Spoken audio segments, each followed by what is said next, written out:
if-then statements and converses, section 9-3. Okay, make sure you've got some paper. There's going to be some vocab on this one.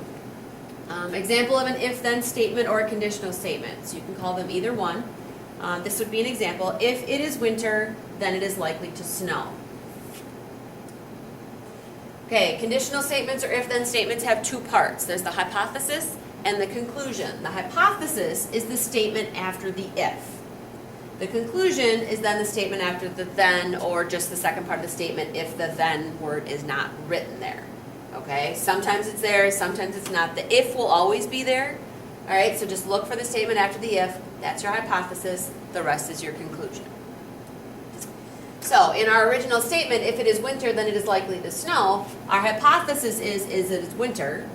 Our conclusion is likely to snow. Now notice I didn't say if and I didn't say then. Okay. If-then statements can also be true or false. So if it is winter, then it's likely to snow. For us, yeah, that's true. But if you live in a southern state, it wouldn't be true. So you need to think of all likelihoods.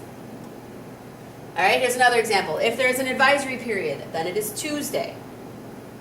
Okay, it could be Tuesday, but it doesn't have to be Tuesday because it could also be Friday. Okay, so if it's false, then we give a counterexample. A counterexample is a statement that proves the statement, the original one, false. Okay, so if there's an advisory period, then it's Tuesday. We could say false, it could be Friday. All right, here's another one. If I ate a blue raspberry Tootsie Pop, then my tongue is blue. Hypothesis, look for the if. It's the statement after the if. I coded it blue here for you. Okay, so I ate a blue raspberry Tootsie Pop is my hypothesis. My conclusion is this red part. My tongue is blue. True or false? Probably true. I got an A if I got a 96% on my test. Okay, now this one's tricky because the if is in the middle. Don't be tricked by that, all right? The hypothesis is I got a 96% on my test. So that's the statement after the if, and the rest is my conclusion. Conclusion is I got an A. If I got a 96% on my test, did I get an A? Yeah, I did. If I miss curfew, I am grounded. Okay, this is one where I didn't put the then in there, all right? Still look for the if. That's your hypothesis. I miss curfew. Conclusion is I'm grounded. All right, true or false? Well, that's going to depend on your parents. When I was growing up, yeah, that would have been true. If a triangle has 3 equal angles, it is equilateral. Here's your hypothesis. A triangle has 3 equal angles. Conclusion is it is equilateral, and that is true. Converse, here's another one. Converse of an if-then statement is found by interchanging the if and then parts of the statement. So our original one, if there is an advisory period, then it is Tuesday. The converse would be if it is Tuesday, then there's an advisory period. All right, and in most cases it would be true. All right, a place it could be false would be maybe, on a late start. Because on a late start schedule, if, for example, we had a late start on a Tuesday, we wouldn't have activity period, we would just have shortened classes. So we would say false or true in most cases, but false unless it was a late start. All right, here's another one. If I ate a blue raspberry Tootsie Pop, then my tongue is blue. Converse would be if my tongue is blue, then I ate a blue raspberry Tootsie Pop. Well, that's false. Counterexample could be that you ate a blue popsicle, or a blue Jolly Rancher, or a blue snow cone, or something else. All right, original, I got an A if I got a 96% on my test. Converse would be I got a 96% on my test if I got an A. So all I did was I left the if, and then I switched these two around. So if I got an A, I got a 96%. No, that's false. You could have gotten a 97, or a 98, or 99, or a 100.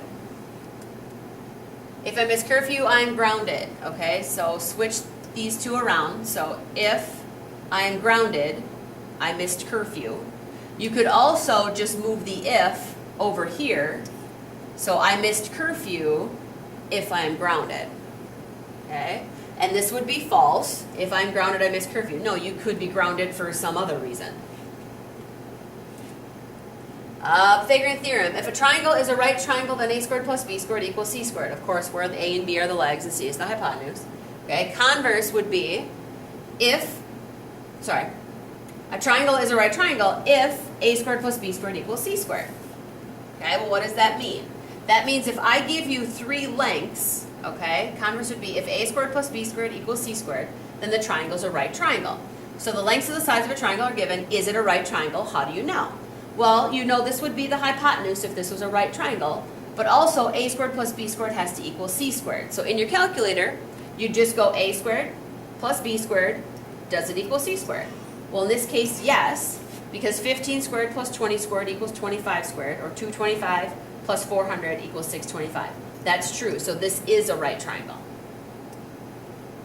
8, 10, and 13. So does 8 squared plus 10 squared equal 13 squared? No, in this case it doesn't. It's close, 164, but it's 5 away from 169. All right, make sure if the order is changed up, you know that this is your hypotenuse. So I'd go a squared plus b squared, does it equal c squared? And in this case, no, it doesn't add up to 144. A squared plus b squared, does it equal c squared? In this case, yes, it does.